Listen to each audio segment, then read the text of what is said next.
woman never belongs to you. It's just your turn. Of course her parents don't have a problem with me being black. She's past the wall. Get your fat ass off the couch, start lifting weights, and learn game.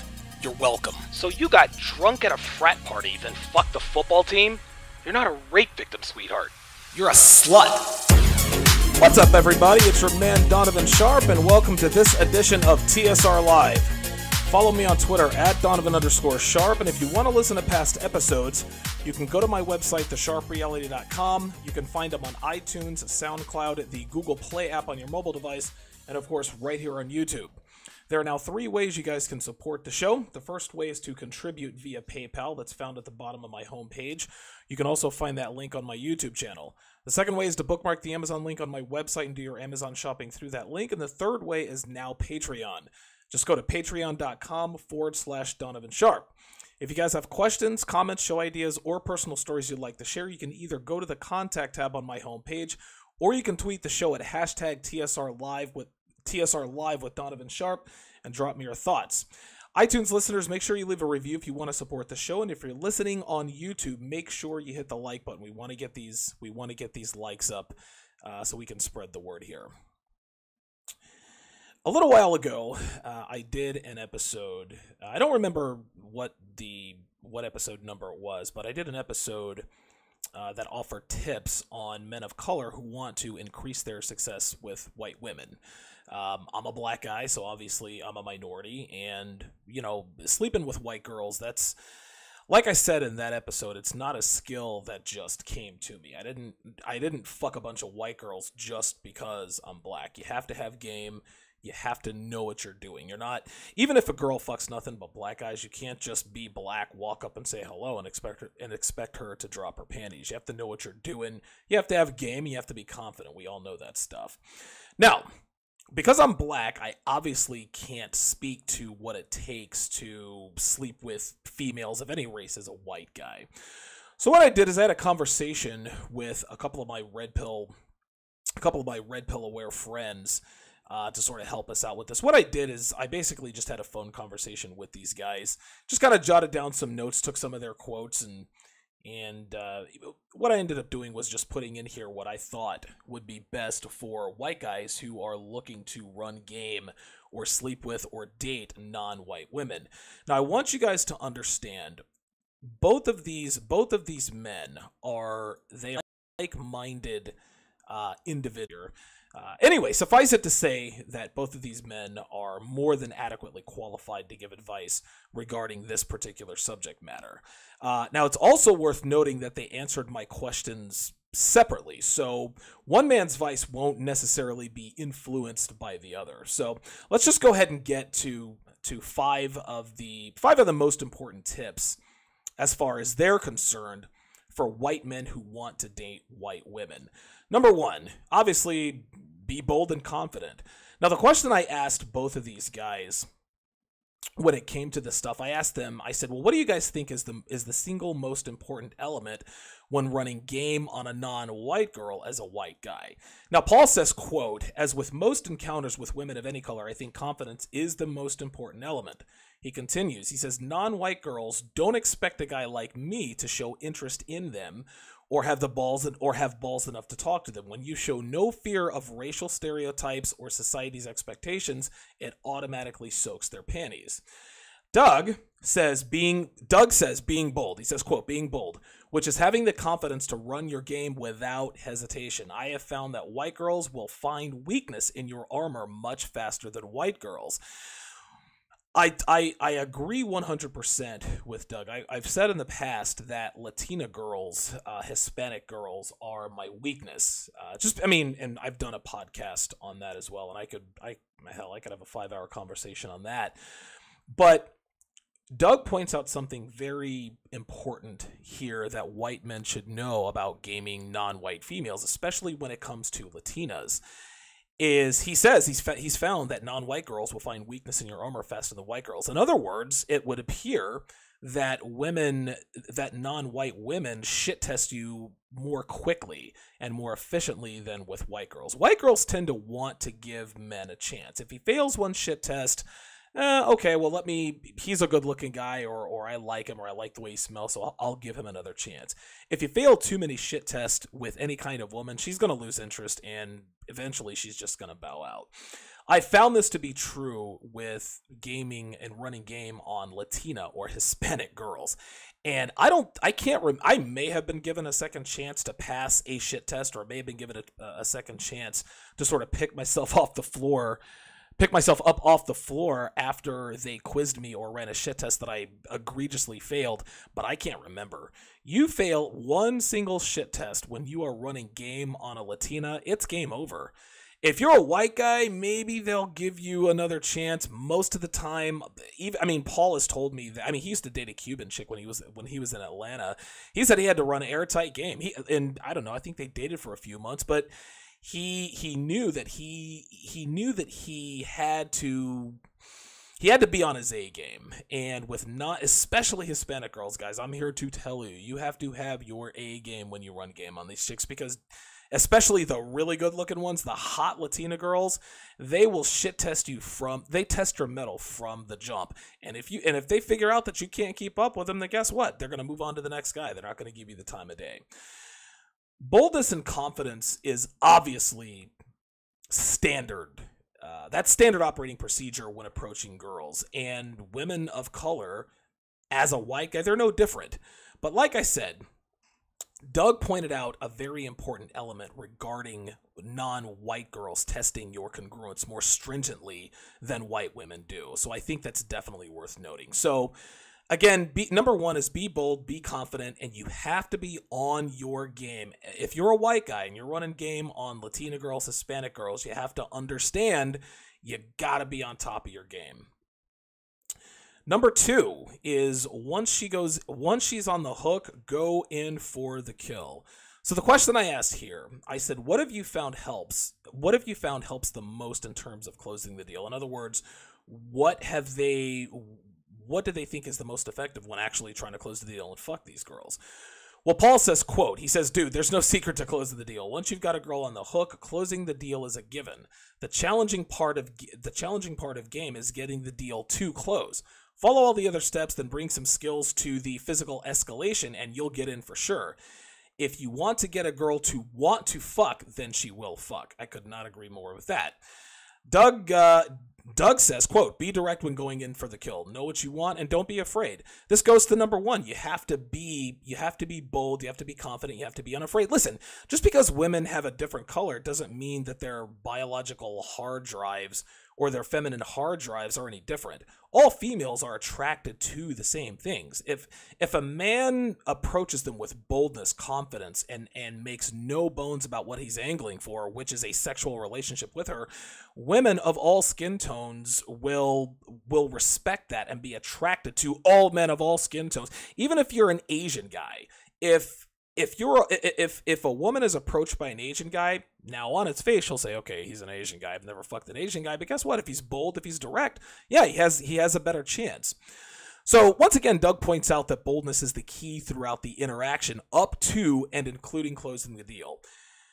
However, I would like to point out that Paul brings up an excellent point in that if there's no deal to close, you're not getting laid, guys. In other words, you can't just show up, buy her a drink, and try to fuck her without first escalating properly and run a tight game. Listen, if the girl's pussy isn't wet, she's not dropping her panties. And again, race has little to do with that particular operation. Number three, do not try to adopt her, quote, culture. So the question I asked here is, are most exotic chicks you've been with whitewashed, or do they tend to hold on to their cultural traits? Paul says, quote, yes, all of them are whitewashed. He says, for one, I am not attracted to ghetto chicks or boniquas. And for those of you who aren't familiar with boniquas, these are women who are who have they have two parents. One is Hispanic and one is black. That's what they call boniquas. They can be Puerto Rican and black. They can be Dominican and black. They're all classified as boniquas. He continues. He says, and so I wouldn't even give them the time of day, and I certainly don't blame him. You get the fiery persona of a Latina chick mixed with the masculinity of a black girl, and there's no need going anywhere near those chicks. He continues, he says, it goes the other way too, because most whitewashed exotics look at me and see their ideal mate. They want to be a part of the culture that they attach to a guy like me. And for the record here, guys, I've talked about Paul in previous episodes. He's probably as close to my equal as any person that I know. He's a tall, good-looking guy. He makes great money, confident with women. He's fucked a lot of chicks. Again, he's got red pill awareness. We're both like-minded. So I just wanted to throw that in there, that Paul is not just some average white guy. No, he's a white guy who knows about women, and he's well aware of what they're capable of, and he acts accordingly.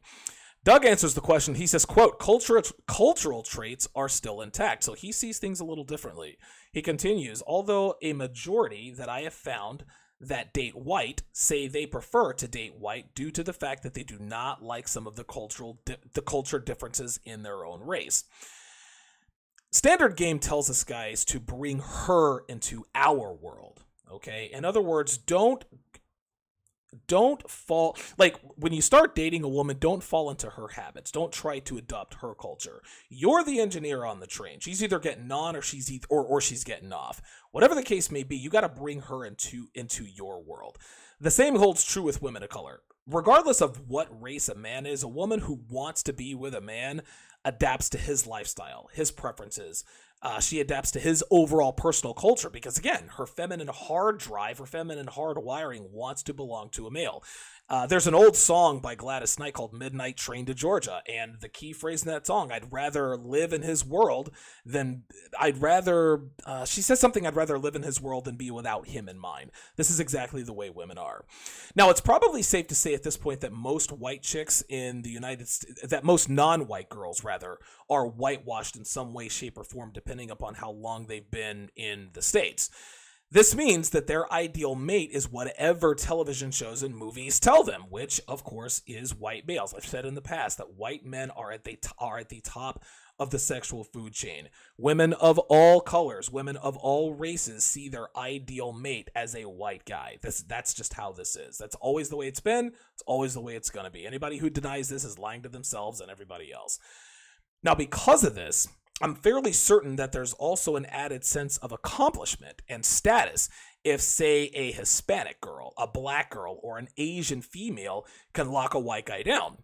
This probably makes gaming them a lot easier than with white girls who feel that they're they're entitled to white men simply because they too are white. White girls think they're entitled to everything, and because white men share their skin tone, they think they're entitled to them without having to do anything. This isn't quite the same as with Hispanic, Black, Asian, or Indian girls. They don't feel entitled to, well, I don't know, conventional wisdom would say that they don't feel as entitled to white guys as white chicks. So as a white guy, when you step to a Latina or a black girl or a Hispanic girl or an Indian girl or an Asian girl, you know, keep in the back of your mind, okay, I'm at the top of the sexual food chain, so chances are she's probably going to give me some play here, and I've got a little bit more wiggle room in terms of holes in my game. Number 4. Non-white girls are just as slutty as white chicks. Run Standard Game, rinse, and repeat. So the question I asked to Paul and Doug here is, I said, based on your experience, are non-white chicks sluttier than white girls? Are they less slutty or equally slutty? Paul says, quote, equally slutty, I think. My theory is that the vast majority of girls are equally throwing pussy around, and the only thing that varies is how open they are about it. Doug says, quote, all chicks are down to fuck when your game is on and you're confident.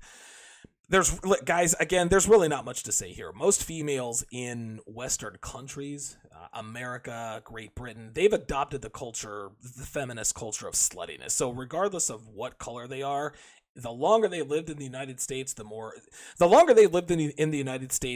longer they've been steeped in this slutty feminist sewage. So if you think that if you run game as a white guy on an Asian girl and she sounds whitewashed, she sounds like a white girl, trust me, she's been ran through. So you have to understand that just because they have a different skin tone does not necessarily mean that they have less of a notch count.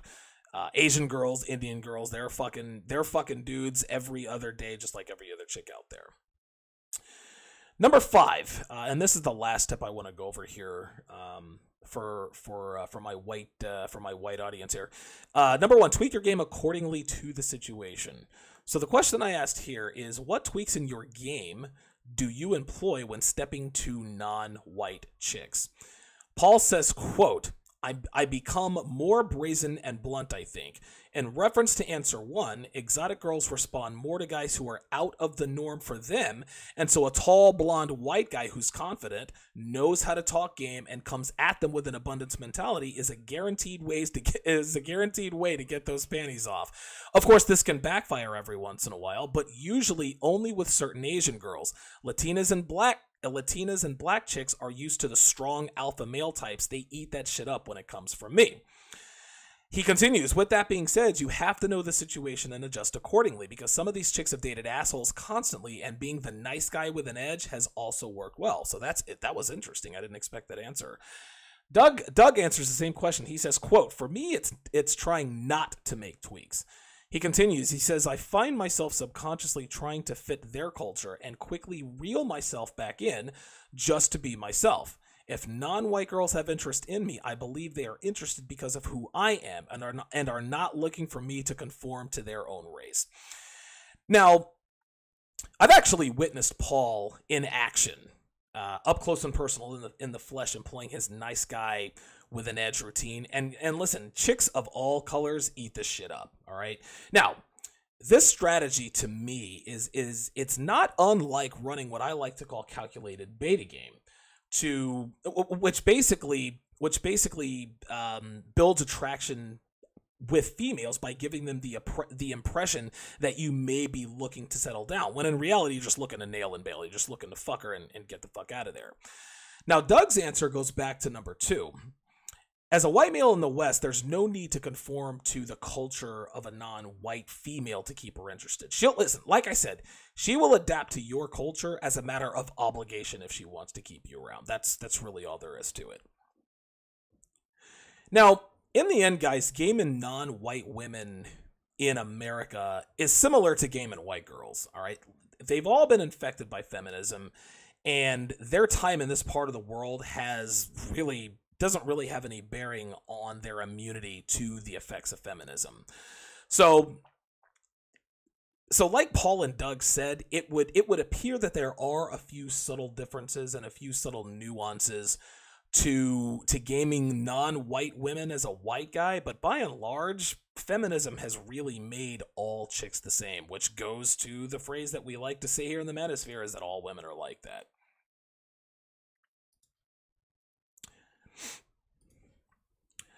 All right, guys, that's going to do it for this edition of TSR Live. Make sure you like the video if you're watching on YouTube, and leave me a review if you're listening on iTunes.